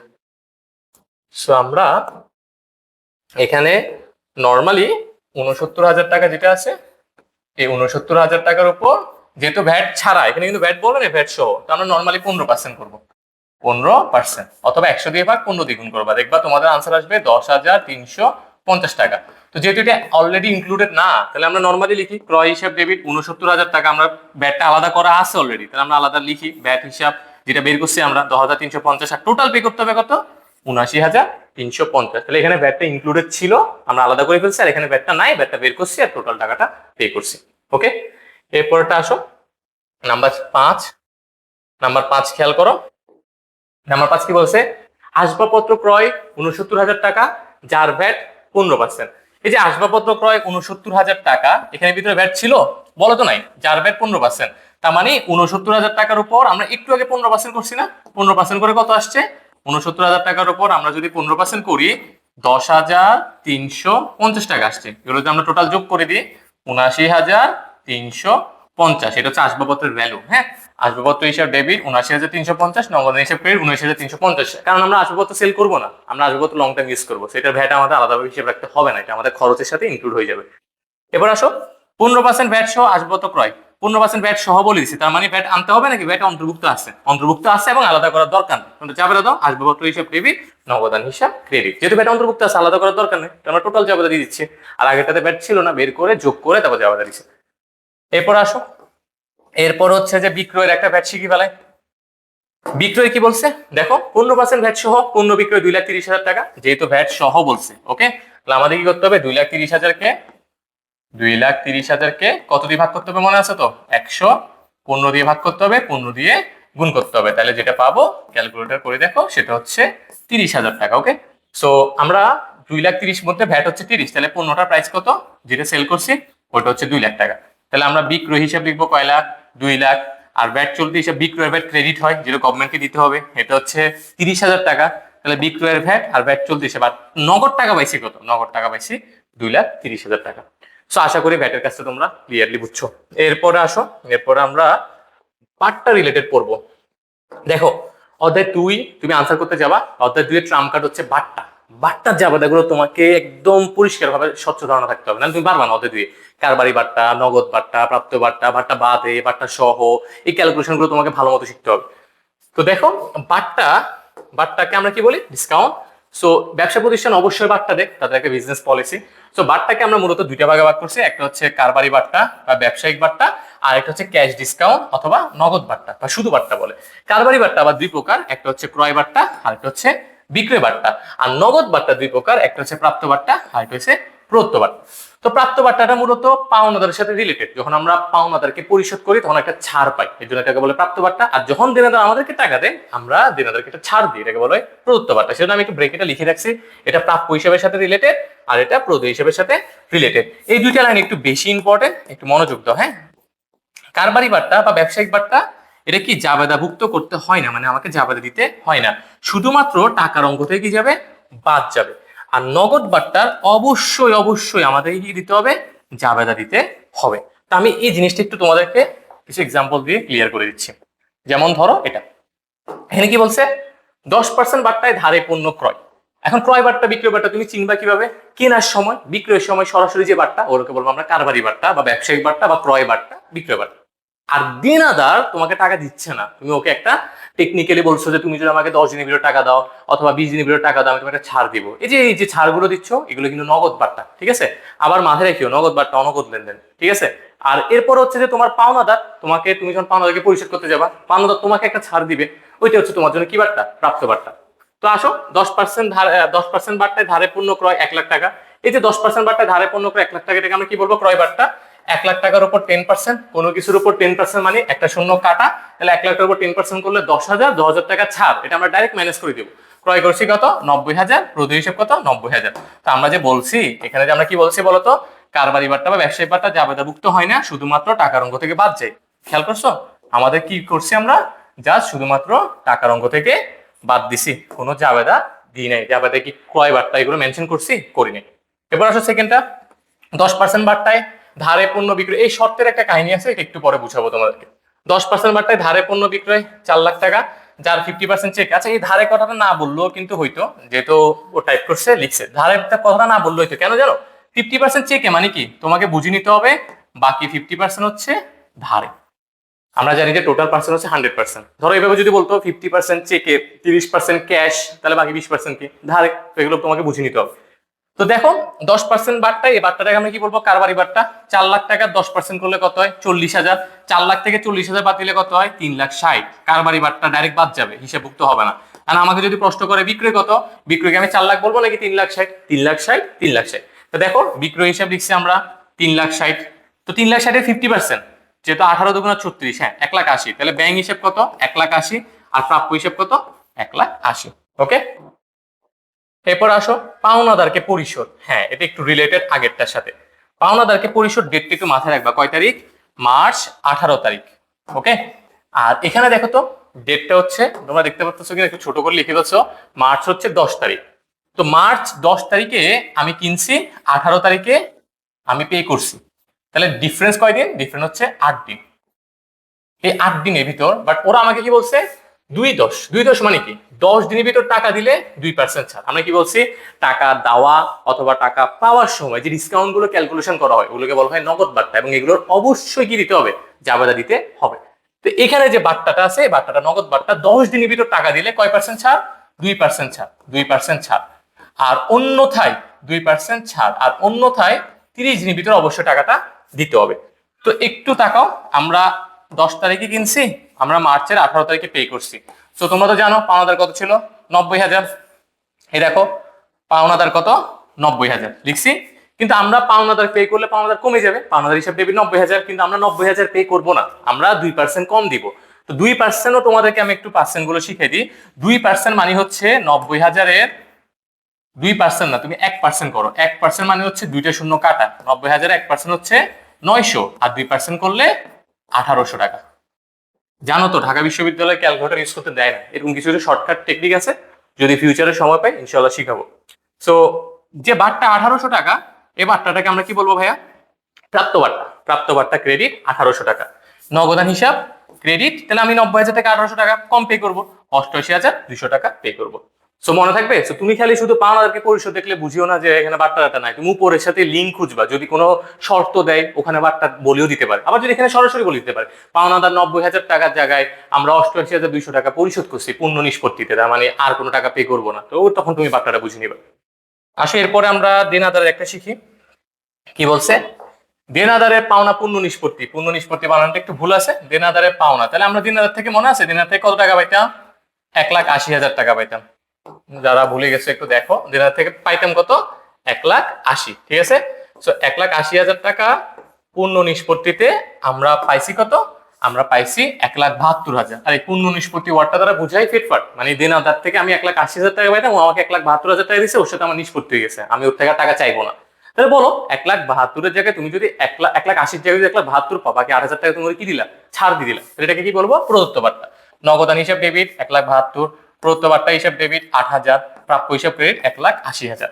আরেকটা টেকনিক মাথায় রাখতে পারো, নগদ যদি ডেবিট হয় বার্তাও কি হবে, ডেবিট হবে। আর নগদ যদি ক্রেডিট হয় তাহলে মনে রাখবে এটা প্রাপ্ত বার্তা, প্রাপ্ত বার্তাও কি হবে, ক্রেডিট হবে। দেখো নগদ ক্রেডিট, প্রাপ্ত বার্তাও ক্রেডিট। তুমি যদি বার্তা কোথায় বসবে ভুলে যাও গা, তো নগদ ক্রেডিট, প্রাপ্ত বার্তাও কি ক্রেডিট, নগদ ডেবিট, প্রদত্ত বার্তাও ডেবিট। এবার আরেকটা তোমাদেরকে একটু অ্যাডমিশন এমসিকিউ শিখাই, খাতা একটু নোট ডাউন করতে পারো, বড় করে লিখো। নগদ বার্তা হচ্ছে কোন লেনদেন, নগদ বার্তা হচ্ছে অনগদ লেনদেন, অনগদ লেনদেন। নগদ বার্তা অনগদ লেনদেন, বিষয়টা একটু ক্ল্যাশ মনে হচ্ছে না, নগদ বার্তা আবার কেমন অনগদ লেনদেন হয়, খেয়াল করো। এই যে নগদান হিসাব 88,200, এটার উল্টা নাম কি বলতো সবাই, প্রদেয় হিসাব 88,200। এই যে প্রাপ্ত বার্তা 1,800, এটার উল্টা নাম কি বলতো সবাই, প্রদেয় হিসাব 1,800। মনে রাখবা নগদ বার্তাগুলো আসলে মূলত আমি পাওনাদারকে 90,000 টাকা দিছি, তারপর 1,800 টাকা পাইছি, এরকম না, আমি টাকা 1,800 টাকা দিয়ে কম দিচ্ছি, এগুলো নগদ লেনদেন হচ্ছে না, এগুলো অনগদ লেনদেন। এই যে পাওনাদার আমাকে 1,800 টাকা ছাড় দিচ্ছে, এটা মানে কি পাওনাদার কমে গেছে আর প্রাপ্ত বার্তা আমার জন্য আয় হয়েছে, বাট এটা নগদ লেনদেন হয় না। ঠিক সেম ভাবে আমি যদি দেনাদারকে ছাড় দিই তাহলে প্রদত্ত বার্তা আমার জন্য এটা লস, প্রদত্ত বার্তা হিসাব ডেবিট, আমি টাকাটা দিই নাই, ওকে ছাড় দিছি, দেনাদারটা কমে যাবে, দেনাদার হিসাব ক্রেডিট। তাহলে মাথায় রাখবা প্রাপ্ত বার্তার ক্ষেত্রে নগদ হয় না, প্রদত্ত বার্তার ক্ষেত্রে নগদ হয় না, এগুলো হচ্ছে দেনাদার পাওনাদার কমে যায়, সেজন্য এগুলোকে বলা হয় অনগদ লেনদেন। আসো এরপরে তো আমরা যে আবেদনটা দেখে দেখো, প্রাপ্ত বার্তা 500 টাকা, প্রাপ্ত বার্তা আয় ক্রেডিট। আর নগদ পাইছি নাকি প্রদেয়, পাওনাদার থেকে পাই, প্রাপ্ত বার্তা কার থেকে পাই, অবশ্যই পাওনাদারকে পে করার সময় পাই, তাহলে আমার দায় কমছে, পাওনাদার হিসাব ডেবিট। আর প্রদত্ত বার্তা, বার্তা কাকে প্রদান করি, অনেকে যে আবেদন দিবে প্রদত্ত বার্তা হিসাব ডেবিট, নগদান হিসাব ক্রেডিট, এটা ভুল। প্রদত্ত বার্তা হিসাব ডেবিট, নগদ দিই নাই, দেনাদার কমে গেছে, প্রাপ্য হিসাব ক্রেডিট। ওকে, মাথা থাকে যাতে। আর এরপর আসো, এরপর আমরা কন্টেন্ট, হ্যাঁ কন্টেন্টটি পড়ানোর আগে তোমাদের বার্তার আরেকটা ম্যাথ আছে, এটা একটু শিখে ফেলাই। বার্তার দুইটা ম্যাথ আছে, এই দুইটাও শিখে ফেলো। একটা হচ্ছে বার্তা বাদে, আরেকটা হচ্ছে বার্তা সহ। বার্তা বাদে আরেকটা হচ্ছে তোমার, এই দুইটা একটু প্রশ্নটার মধ্যে কি পার্থক্য খুঁজে পাও, একটু পজ করে দেখো তো। দেনাদারের পাওনা 4,500 টাকা, 10% বার্তা বাদে আদায়। দেনাদার থেকে আমি 4,500 টাকা পাইতাম, এটা 10% বার্তা মাইনাস করার পর আদায় করছি। আর এটা দেখো তো, দেনাদারের পাওনা 10% বার্তা বাদে 4,500 টাকা আদায়। এই দুটার মধ্যে একটা হিউজ ডিফারেন্স আছে। এখানে বার্তাটা বাদে 4,500, মানে বার্তাটা মাইনাস করার পর 4,500। আর এখানে 4,500 থেকে বার্তাটা কি করব, মাইনাস করা নাই, মাইনাস করব। কি বলছে ভাইয়া, মাইনাস করব আমরা। তো 4,500 পুরো টাকা যেহেতু মাইনাস করব, 4,500-র উপর 10% বাট্টা করলে কত হয়? 450। 450 যদি আমরা মাইনাস করি, 4,000 থেকে 4,500 থেকে 450 মাইনাস করলে আমি কয় টাকা পাইছি বলতো? নগদের হিসাব ডেবিট 4,050, প্রদত্ত বাট্টা হিসাব ডেবিট 450, দিনাদার কমছে 4,500, আর নগদ যেখানে বাট্টাটাও আমরা সেখানে লিখবো। ঠিক আছে? সো মিলছে তো? এবার এটা একটু সলভ করা ট্রাই করো তো। এটা 10% বাট্টা মাইনাস করার পর 4,500 টাকা পাইছি, এটা কিন্তু বাট্টা বাদে। 4,500 টাকার নাম কি? বাট্টা বাদে। আমি একটা রাউন্ড ফিগার ধরি, ধরো আমি কারো কাছ থেকে 5,000 টাকা পাইতাম, ওইটার উপর আমি 10% বাট্টা দিছি, 5,000 টাকার উপর 10% হচ্ছে 500 টাকা, ওইটা যদি আমি মাইনাস করি, তার কাছ থেকে পাইছি কত? 4,500। দেখছো না কত সুন্দর করে মিলে গেছে? বাট তোমাকে তো এইভাবে বললে হবে না, তোমাকে এটা লজিক দিয়ে বুঝাতে হবে। আচ্ছা আমি আগে জাবেদাটা লিখি। নগদ টাকা পাইছি কত? 4,500, এটা মাইনাস করবো না, এটা বারটা মাইনাস করা আছে। তাহলে টাকাটা ছিল কত? দিনাদার ছিল 5,000, আর প্রদত্ত বারটা কত? 500। এই যে আমি তোমাদেরকে এই জিনিসটা যে এত শর্টকাট পড়াইলাম, বাট আসলে কি তুমি এটা এভাবে করতে পারবা? তোমাকে এটা এভাবে করা যাবে না, তোমাকে এটা লজিক দিয়ে শিখতে হবে। এই যে 4,500, এটার নাম কি বলতো? এটার নাম হচ্ছে বাট্টা বাদে। আমরা কি জানি? আমরা জানি 100 টাকা হচ্ছে টোটাল ভ্যালু, 10 টাকা যদি আমরা বাট্টাটা মাইনাস করি, তাহলে ভ্যালু আসে কত? 90 টাকা। এই 90 টাকাটার নাম হচ্ছে কি? বাট্টা বাদে। 100 টাকাটার নাম কি? বাট্টা সহ, মানে টোটাল। আর এটার নাম কি? বাট্টা। তো যেহেতু 4,500, এটার উপর তুমি যদি সারা জীবনই 10% করো, 10% মানে কি? 100 দিয়ে ভাগ, 10 দিয়ে গুণ, সারা জীবন তুমি যদি এটা করতে থাকো, তোমার কখনো রেজাল্ট আসবে না, তোমার সবসময় 450 টাকায় আসবে। তোমাকে 100 দিয়ে ভাগ করতে হবে না, তোমাকে কি দিয়ে ভাগ করতে হবে জানো? 90 দিয়ে ভাগ করতে হবে, কারণ এটার নাম হচ্ছে কি? বাট্টা বাদে। তোমাকেও ভাগ করতে হবে কি দিয়ে?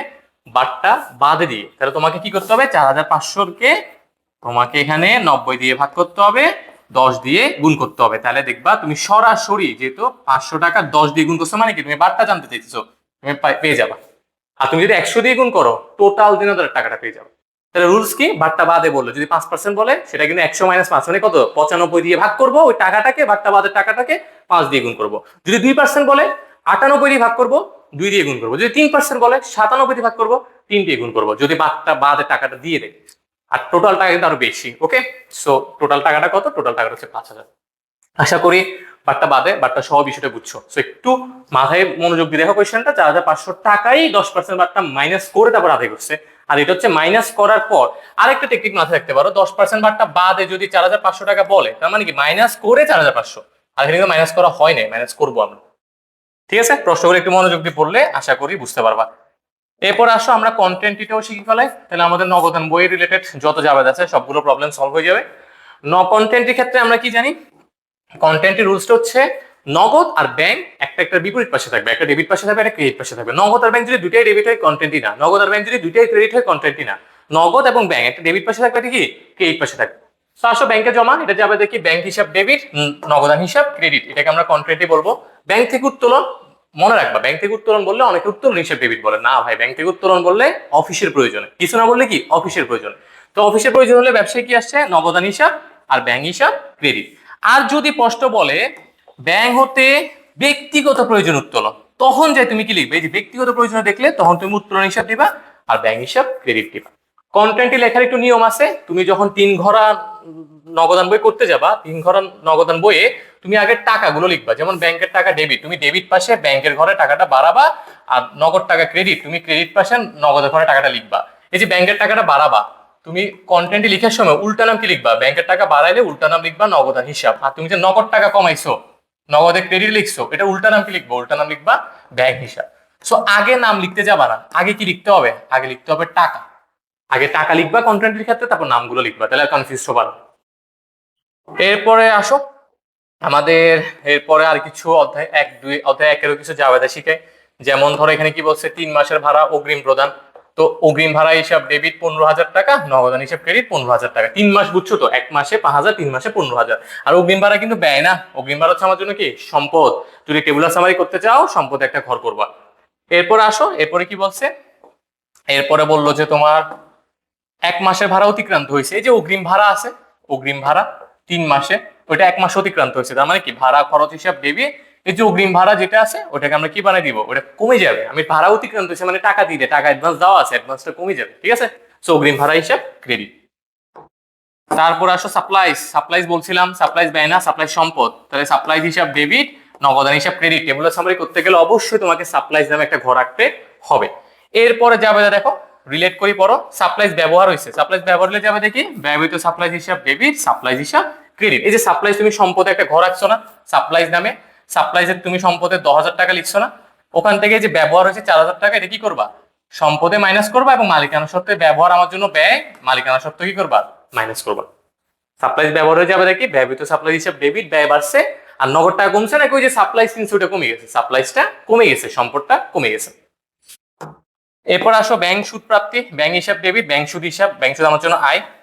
সো আমরা এই টেস্টের সাথে খুচরা নগদান বই একটু কিছু শিখি। খুচরা নগদান বই করতে গেলে তোমাকে অবশ্যই খুচরা নগদান বই কি আসলে বিষয়টা জানতে হবে, আমরা কেন খুচরা নগদান বই করি। তো একটা ব্যবসা প্রতিষ্ঠানে যদি ছোট ছোট অনেক প্রতিদিন অনেক খরচ হয়, যেমন রিক্সা ভাড়া প্রদান, ভিক্ষুক আসছে, ভিক্ষুকে তুমি 5 টাকা দিলা, তুমি রিক্সা ভাড়া 20 টাকা দিলা, কর্মচারীর একটা রিক্সা ভাড়া দিচ্ছ, এই যে ছোট ছোট বা কেউ আপ্যায়ন, কেউ আসছে গেস্ট আসছে, চা নাস্তা এগুলো আপ্যায়ন করছো, এই খরচগুলো তুমি যদি প্রধান বইতে রাখতে চাও, তোমার বড় বড় ব্যবসা, হ্যাঁ তুমি যদি প্রধান নগদান বইতে রাখি যাও, নগদান বিক্রি করলা 10 লাখ টাকা, ওখানে তুমি 20 টাকা একটা হিসাব রাখলা, দেখতে উইয়ার্ড লাগতেছে না, বা বিষয়টা আসলে মানে ঠিক না, ঠিক আছে। তো ব্যয়টা কি হয়ে যাবে, অনেক বেশি জটিল হয়ে যাবে, নগদান বইটার এন্ট্রিগুলো অনেক বেশি হয়ে যাবে। তো খুচরা খরচগুলোর জন্য তুমি একজনকে দায়িত্ব দিবা, ওই ব্যক্তিটার নাম হচ্ছে পেটি কেশিয়ার, ওই ব্যক্তিটার নাম কি, যাকে দায়িত্ব দিবা ওই ব্যক্তিটার নাম হচ্ছে পেটি কেশিয়ার। সো পেটি কেশিয়ার বাংলা হচ্ছে খুচরা কেশিয়ার। খুচরা কেশিয়ারের কাজ কি জানো, যত খুচরা লেনদেন গুলো আছে ওগুলো সে সংরক্ষণ করবে। তাহলে আমরা খুচরা নগদান বই কেন করি, উত্তর হচ্ছে ব্যবসা প্রতিষ্ঠানে যত খুচরা খরচগুলো আছে সেগুলো আলাদাভাবে সংরক্ষণ করার জন্য যে বই করা হয় সেটাকে আমরা বলবো খুচরা নগদান বই। তো খুচরা নগদান বই 3 প্রকার, সাধারণ খুচরা, তারপর হচ্ছে বহুগড়া বা বিশ্লেষণাত্মক, আরেকটা হচ্ছে অগ্রদত্ত, অগ্রদত্ত বানানটা হচ্ছে অগ্রদত্ত, ঠিক আছে, বানানটা একটু দেখে নিও, হ্যাঁ যে টাইপ করছে একটু মিস্টেক করছে। তো অগ্রদত্ত পদ্ধতিতে খুচরা নগদান বই। তো খুচরা নগদান বইয়ের ক্ষেত্রে মূলত খুচরা কেশিয়ারের কাছে টাকা থাকে না, সো প্রধান কেশিয়ার থেকে টাকাটা নেই। তো এটা যাবে দেখি, এটা যাবে হচ্ছে খুচরা নগদান হিসাব ডেবিট, কারণ খুচরা বাবদ নিচে টাকাটা, আর ব্যবসা থেকে যেহেতু প্রধান কেশিয়ার দিছে ব্যবসা থেকে নগদান হিসাব ক্রেডিট। ওকে, এরপর আসো আমরা খুচরা নগদান বই কি কি আসে, আমাদের জাবেদা আসে, জাবেদার ক্ষেত্রে এই জাবেদাগুলোই আসবে। খুচরা খরচকে আমরা 5টা ক্যাটাগরিতে ভাগ করছি, ডাকতার, মণিহারি, বিবিধ, আপ্যায়ন, যাতায়াত। ডাকতার কি ইন্টারনেট বলতে পারো, তারপর হচ্ছে মণিহারির ক্ষেত্রে তুমি কলম পেন্সিল এগুলো বলতে পারো, আপ্যায়নের ক্ষেত্রে চা নাস্তা পানি এগুলো বলতে পারো, যাতায়াতের ক্ষেত্রে তুমি রিক্সা ভাড়া বলতে পারো, আর বাকি যেগুলো আছে সেগুলোকে তুমি কি বলতে পারো, বিবিধ খরচ বলতে পারো, ঠিক আছে।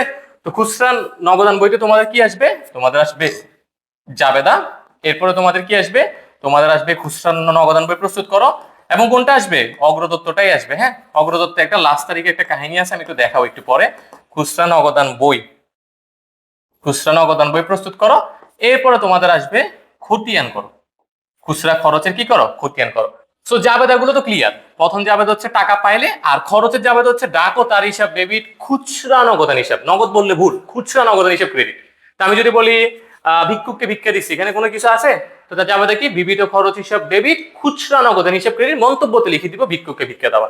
আমি যদি বলি চা নাস্তা পানি বাবদ 50 টাকা খরচ করছি, জাবেদা কি, আপ্যায়ন হিসাব ডেবিট, খুচরা নগদান হিসাব ক্রেডিট, আমরা নিচে দিয়ে লিখে দিব চা নাস্তা পানি বাবদ খরচ। ওকে, সো জাবেদাটা আশা করি ক্লিয়ার। আমি কিছু বোনাস জাবেদা লিখছিলাম, বোনাস জাবেদা কি দেখো,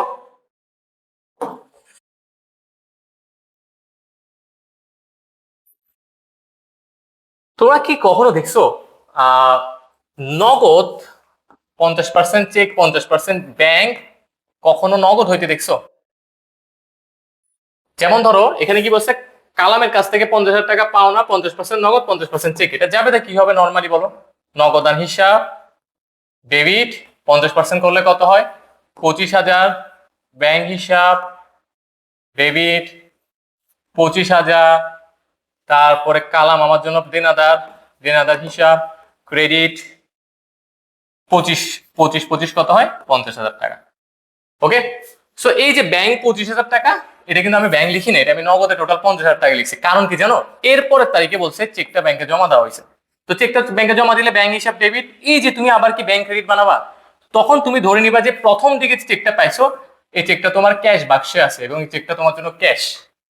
নরমালি চেকে পণ্য বিক্রয় যাবে দেখি ব্যাংক হিসাব ডেবিট, বিক্রয় হিসাব ক্রেডিট, কখনো নগদ হবে না। যদি এরপরের তারিখে বলে ওই চেকটা ব্যাংকে জমা দিছি, তাহলে তুমি ধরে নিবা প্রথমটা হচ্ছে নগদ, এবং এরপরে নগদ টাকা আবার ক্রেডিট বানিয়ে দিবা, ব্যাংক হিসাবকে আবার ডেবিট বানিয়ে দিবা। তাহলে কখনো কি ব্যাংকে নগদ হয়, হয় যদি এরপরের তারিখে চেকটা ব্যাংকে জমা দেয়। আর যদি কিছু না বলে সবসময় মনে রাখবা চেক পালে মানে ব্যাংক, কনফিউজ হয়ে না আবার, চেক মানে কি ব্যাংক। ওকে, আন্তঃফেরত জাবেদা তো পারো, আন্তঃফেরত মানে বিক্রয় ফেরত, বিক্রয় ফেরত ধারে বিক্রয়ের উল্টা, বিক্রয় ক্রেডিট, তাহলে বিক্রয় ফেরত হিসাব ডেবিট, দেনাদার হিসাব ক্রেডিট। এরপর হচ্ছে আসো বই ফেরত 300 টাকা, বই ফেরত মানে ক্রয় ফেরত, ক্রয় ডেবিট হলে ক্রয় ফেরত হিসাব ক্রেডিট, আর হচ্ছে পাওনাদার বা প্রদেয় হিসাব ডেবিট। ওকে, এরপর হচ্ছে পাওনাদারের দেনা বাবদ পূর্ণ নিষ্পত্তিতে, দেখছো বাট্টা বাদে কয় টাকা, বাট্টা বাদে 19,000 টাকা পাওয়া গেছে, বাট্টা মাইনাস করা হয়েছে কিন্তু। তো 5% মানে বলো তো 100 টাকা থেকে 5 টাকা বাট্টা বাদ দিলে 95 টাকা হচ্ছে কি বাদে, বাট্টা বাদে। ওকে, এই যে টাকাটা, এই টাকাটাকে তুমি কি দিয়ে ভাগ করবা, সবাই একটু একসাথে বলো তো, 19,000 টাকা ভাগ 95 গুণ 5। ওকে, তোমরা যারা ক্লাস দেখতেছো একটু নিজেরা নিজেরা মনে মনে রেসপন্স করিও, দেখবা তাহলে বিষয়গুলো অনেক বেশি ক্লিয়ার হয়ে যাবে, তোমাদের আর বোরিং লাগবে না। 19,000 কে 95 দিয়ে ভাগ করবো, আর কি দিয়ে গুণ করবো, 5 দিয়ে গুণ করবো। কেন 95 দিয়ে ভাগ, কারণ বাট্টা বাদেকে আমাদের কি করতে হবে, বাট্টা বাদ। আর তোমরা যদি ডিরেক্ট 5% করো, 100 দিয়ে ভাগ 5 দিয়ে গুণ করো, এটা কিন্তু ভুল, 100 দিয়ে ভাগ করা যাবে না। তো তুমি দেখো 95 দিয়ে ভাগ 5 দিয়ে গুণ করো, 1,000 টাকা হচ্ছে বাট্টা, তাহলে বাট্টা বাদে প্রদান করছি কত, 19,000 টাকা। আর প্রদেয় হিসেব কত ছিল, অবশ্যই বেশি ছিল, 20,000 টাকা। আর নগদ যেখানে, বাট্টাটাও আমরা সেখানে রাখবো। ওকে, সো এই তো এই 30টা জাবেদা তুমি যদি ভালো মতো বুঝো, তুমি নগদান বইও পারবা, খুচরা নগদান বইও পারবা, আর 3 ঘরা গুলোও পারবা। আর খুচরা নগদান বই আমি একটা টেমপ্লেট দেখাবো, 3 ঘরাটা আমি ভিডিও অলরেডি করা আছে, আর এটা আমি অ্যাড করে দিব এটার সাথে। খুচরা নগদান বই একটা টেমপ্লেট দেখাবো আমি তোমাদেরকে। আসো, সো আমরা 3 ঘরা নগদান বইয়ের জাস্ট একটা ম্যাথ বুঝাবো, ম্যাথটা একটু মনোযোগ দিয়ে বুঝিও। এই ম্যাথটা পারলে যত কঠিন ম্যাথ গুলো আসুক পারা যাবে, শুধু এই ম্যাথটা যদি ভালো মতো বুঝো। এবং এই ম্যাথে যতটুকু প্যারা আছে, বাট্টা বাদে, বাট্টা সহ, কারবারি বাট্টা, নগদ বাট্টা, তারপর হচ্ছে লাস্ট তারিখে রেখে বাকি টাকা ব্যাংকে জমা দান, সবকিছু একটা ম্যাথে চলে আসছে। তো সেই ম্যাথটা বোর্ড কোশ্চেন আমি বলে দিচ্ছি, সিলেট বোর্ড 19, তোমরা চাইলে বাসায় প্র্যাকটিস করতে পারো, মনোযোগ দিয়ে প্র্যাকটিস করিও। হোসাইন এন্ড কোন, ঠিক আছে, ডিসেম্বর 1 তারিখ নগদ 75,000 টাকা, ব্যাংক জমা 50,000 টাকা নিয়ে ব্যবসা শুরু করছে। এরপরে বলছে বাট্টা আছে, অনেকগুলো কোয়েশ্চেন আছে, কোয়েশ্চেন কি করছে চলো আমরা একটু কোয়েশ্চেনটা দেখি। কোয়েশ্চেন বলছে ক 4 তারিখের লেনদেন দ্বারা একটা ক্রয় জাবেদা প্রস্তুত করো। খ বলছে এত এত তারিখের লেনদেন গুলো একখানা নগদান বই প্রস্তুত করো। গ বলছে এত এত তারিখের লেনদেন গুলো দ্বারা নগদ প্রদান জাবেদা প্রস্তুত করো। আমরা 3 ঘরা নগদান বইয়ের ঘর আশা করি পারি, নগদ প্রদান জাবেদার ঘরও আশা করি পারি। 3 ঘরা নগদান বইয়ের ঘরটা কি, আমাদের এক পাশে থাকবে ডেবিট পাশ, আরেক পাশে থাকবে কি ক্রেডিট পাশ, ঠিক আছে। তারিখ বিবরণ ভাউচার নং খতিয়ান পৃষ্ঠা নগদ ব্যাংক বাট্টা, আবার সেম তারিখ বিবরণ ভাউচার নং খতিয়ান পৃষ্ঠা নগদ ব্যাংক বাট্টা। ওকে, তো 3 ঘর নগদান বইয়ের ঘরটা আশা করি সবাই পারো। এরপর হচ্ছে নগদ প্রাপ্তি জাবেদা, নগদ প্রদান জাবেদা, ঘরগুলো শিখে রাখবা। নগদ প্রাপ্তি জাবেদার খেয়াল করো, নগদ প্রদানের ক্ষেত্রে একটা এক্সট্রা নাম্বার থাকে, সেটা হচ্ছে চেক নাম্বার, তারিখ চেক নাম্বার। যেহেতু নগদ সবগুলো ক্রেডিট হয়, সেজন্য উল্টা নাম কি, ডেবিট হিসাব খাত সূত্র, ক্রয় হিসাব ডেবিট, কারণ ক্রয় করলে টাকা প্রদান করি, পাওনাদারকে টাকা প্রদান করি, পাওনাদার হিসাব ডেবিট, অন্যান্য হিসাব ডেবিট, প্রাপ্ত বার্তা হিসাব ক্রেডিট, নগদান হিসাব ক্রেডিট। এটা হচ্ছে নগদ প্রাপ্তি। আর নগদ প্রদান জাবেদার ঘর, নগদ প্রাপ্তি জাবেদার ঘরও, নগদ প্রাপ্তি জাবেদার ঘরও ওয়ান কাইন্ড অফ সেম, তোমরা একটু দেখে নিও। নগদ প্রাপ্তি জাবেদার ঘরে তারিখ থাকবে, এখানে থাকবে ক্রেডিট হিসাব খাত, এখানে থাকবে নগদ ডেবিট, তারপর হচ্ছে প্রদত্ত বার্তা ডেবিট, বিক্রয় থাকবে ক্রেডিট, এরপর হচ্ছে তোমার প্রাপ্য হিসাব ক্রেডিট থাকবে, অন্যান্য হিসাব ক্রেডিট থাকবে। একটু ঘরগুলো তোমরা দেখে নিও। তো চলো আমরা একটু কষ্ট করে এই ডেট গুলো একটু মেমোরাইজ করি। 1, 10, 20, 21, 25, 31। 1, 10, 20, 21, 25, 31, এগুলোর আমাদেরকে কি বলছে, 3 ঘরা নগদান বই প্রস্তুত করতে বলছে। তো দেখো ডিসেম্বর 1 তারিখ নগদ 75,000 টাকা ও ব্যাংক জমা 50,000 টাকা নিয়ে ব্যবসা শুরু করছে। তো এটা আমরা কোথায় বসাবো, এটা আমরা খেয়াল করো, নগদের ঘরে বসালাম 75,000 টাকা, ব্যাংকের ঘরে বসালাম 50,000 টাকা। উল্টো নাম কি লিখছি, মূলধন হিসাব। যাবে কি বলতো, এটা যাবে একটু বলতো তোমরা, এটা যাবে দেখি, নগদান হিসাব ডেবিট, ব্যাংক হিসাব ডেবিট, মূলধন হিসাব ক্রেডিট। আমরা উল্টো নাম মূলধন লিখবো, নগদে টাকা বসাবো 75,000 টাকা ডেবিট পাশে, ব্যাংকে টাকা বসাবো 50,000 টাকা ডেবিট পাশে। এরপর আসো 10 তারিখ, ইশফাকের নিকট হতে 5% বাট্টা বাদে, 5% বাট্টা বাদে 3,800 টাকা চেক পাওয়া গেল।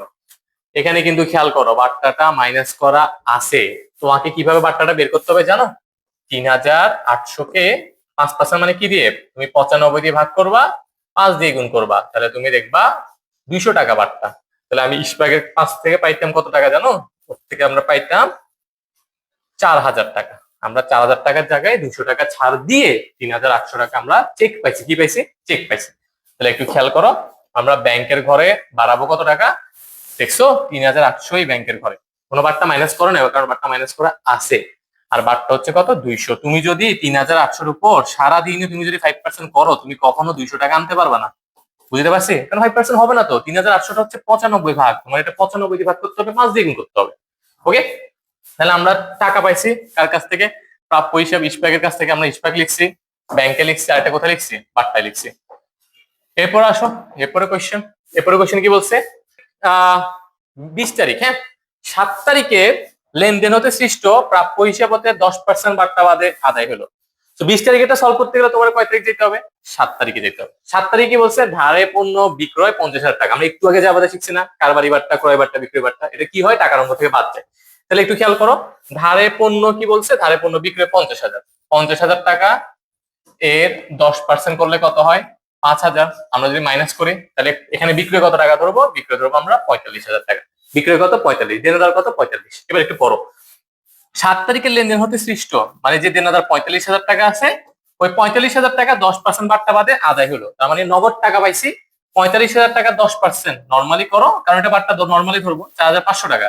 মাইনাস করলে কত হয়? 40,500 টাকা, রাইট? 45 থেকে 4,500, হ্যাঁ, 40,500 টাকা। তাহলে আমরা নগদান হিসাব, এটা চাওয়া বলো, নগদান হিসাব ডেবিট 40,500, প্রদত্ত বার্তা হিসাব ডেবিট 4,500, আর দেনাদার কমছে কত? 45,000 টাকা। তো আমরা দেখো জাবেদাটা একটু খেয়াল করো, জাবেদা অনুযায়ী আমরা কি কি লিখছি দেখছো? নগদ আমরা লিখছি কত? 40,500, আর বার্তা লিখছি কত? 4,500, আর উল্টো নাম লিখছি কত? প্রাপ্য হিসাব। তুমি নগদ আনবে পারবা ইজিলি, শুধু জাবেদা গুলো ভালো মতো পারলে হয়ে যাচ্ছে। আসো, এরপরে তারিখটা কি বলছে? এরপরে তারিখ বলছে কম্পিউটার ক্রয়। ইজি, কম্পিউটারকে আমরা কি বলবো? অফিস সরঞ্জাম হিসাব ডেবিট, নগদান হিসাব ক্রেডিট। এটা ডেবিট দিকে না, এটা কোন দিকে বসবে? এটা আমাদের ক্রেডিট দিকে বসবে। দেখো আমরা ক্রেডিট দিকে অফিস সরঞ্জাম লিখে নগদের ঘরে টাকাটা মাইনাস করছি, খেয়াল করছো? ওকে, এরপর আসো, এরপরে বলছে পাওনা 9,000 টাকা 10% বার্তা বাদে চেক পরিশোধ করা হলো। পাওনা 9,000, এটা কিন্তু টোটাল টাকা। যদি এভাবে বলে 10% বার্তা বাদে 9,000, তাহলে একটা বিষয়। এখানে বলছে পাওনা 9,000, 10% বার্তা মাইনাস করো। নর্মালি করো, 9,000 টাকা 10% বার্তা, 9,000 টাকা 10% করলে কত? 900। তাহলে আমরা চেকে পরিশোধ করছি কত? চেকে পরিশোধ করছি 900 টাকা কম পরিশোধ করছি, তাহলে চেকে পরিশোধ করছি কত? 8,100। আমরা পাওনাদারকে, আসলে এটা পাওনা থেকেও দেনা শব্দটা বলা সবচেয়ে অ্যাপ্রোপ্রিয়েট। যাই হোক, আমরা চেকে পরিশোধ করছি কত? 8,100, বার্তা কত? 900 টাকা। উল্টা নাম কি? উল্টা নাম হচ্ছে প্রদেয় হিসাব। বিষয়টা বুঝতে পারছো?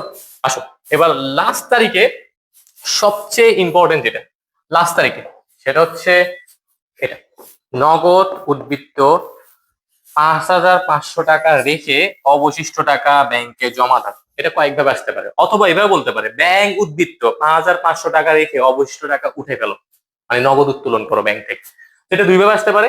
তো এরকম যদি লাস্ট তারিখের কোনো কাহিনী আসে, সেটা তুমি সবসময় এই 3 ঘোড়া নগদান বই করার সময় তুমি এ পাশে 2টা লাইন খালি রাখবা, এ পাশে 2টা লাইন খালি রাখবা, এ পাশেও 2টা লাইন খালি রাখবা। 2টা লাইন খালি রেখে তুমি কি করবা? এই জিনিসটা আমি একটু তোমাদেরকে একটা কাজ করি, আমি তোমাদেরকে এটা একটু হোয়াইট করে দিই, হ্যাঁ। এই দুইটাকে আমরা, একটা সেকেন্ড, হোয়াইট না, আমরা এটাকে একটু ব্ল্যাক বানাই ফেলি। এই দুইটাকে আমরা একটু মুছে দিই, ঠিক আছে? ধরো এটাও মুছে দিচ্ছি, এটাও মুছে দিচ্ছি, ওকে, এটাও মুছে দিচ্ছি, তারপর এটাও মুছে দিচ্ছি। আমাদের তার কোনো সমস্যা নেই, আমাদের এইগুলো সবগুলো যেগুলো যেগুলো হলুদ দাগগুলো সবগুলো আমরা এন্ট্রি বুঝছি। এটা লেনদেন বুঝলাম, এটা বুঝলাম, এটা বুঝলাম, এটা বুঝলাম, এটা বুঝলাম। লাস্ট তারিখে কি বলছে? লাস্ট তারিখে বলছে 5,500 টাকা নগদে রাখতে, বাকি টাকা কোথায় করতে? বাকি টাকা ব্যাংকে জমা দিতে। ওকে, আমরা ফার্স্টে যোগ বিয়োগ করব।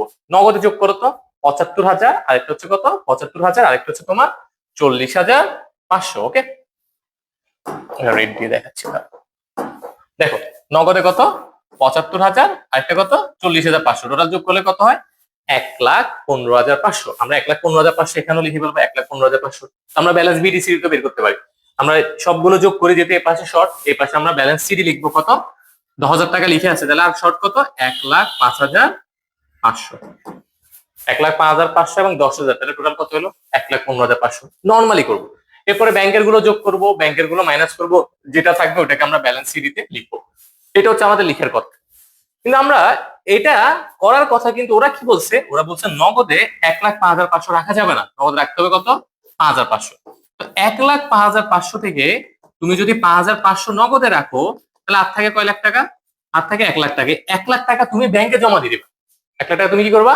ব্যাংকে জমা দিয়ে দিবা। কারণ ওরা এটাই বলছে যে যে টাকাটা নগদ আছে 1,05,500, ওখানের মধ্যে জাস্ট 5,500 ক্যাশ বাক্সে রাখবা, বাকি 1 লাখ টাকা তুমি ব্যাংকে জমা দিয়ে দিবা। আমরা কি জানি নর্মালি ব্যাংকে জমা দিলে ব্যাংক হিসাব ডেবিট, নগদান হিসাব ক্রেডিট। এই যে নগদ টাকাটা কমে যাবে, আমরা এখানে কি করবো জানো? আমরা এখানে 1,05,500 জায়গায় আমরা জাস্ট কত রাখবো? 5,500। আর বাকি যে 1 লাখ টাকা আছে, ওই 1 লাখ টাকা আমরা ব্যাংকে জমা দিতে হবে। ব্যাংকে জমা দিলে নগদ টাকা কি হবে? নগদ টাকা ক্রেডিট হবে আর ব্যাংকের টাকা বেড়ে যাবে।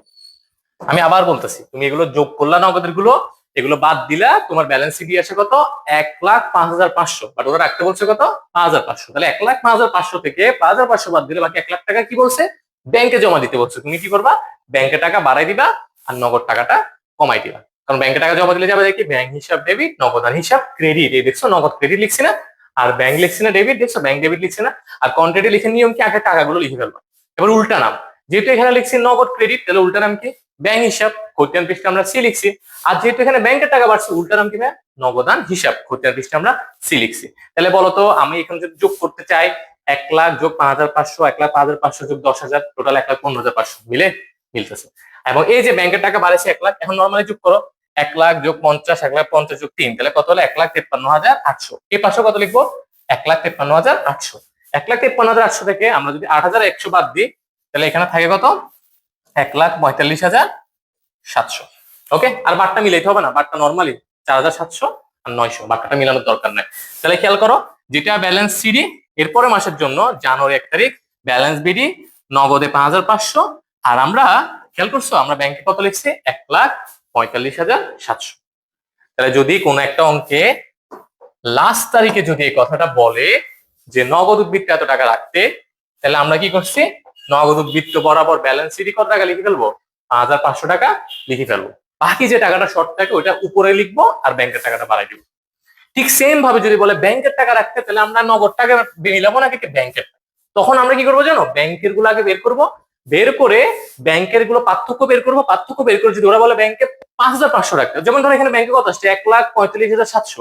ওরা যদি বলতো ব্যাংকে 45,700 টাকা রাখতে, তাহলে আমরা ব্যাংকে এখানে ব্যালেন্স সিটি লিখতাম কত? 45,700। বাকি 1 লাখ টাকা আমরা উপরে ব্যাংকের টাকা কমাই দিতাম, নগদ টাকা বাড়াই দিতাম। তখন ওইটা হয়তো ব্যাংক থেকে উত্তর।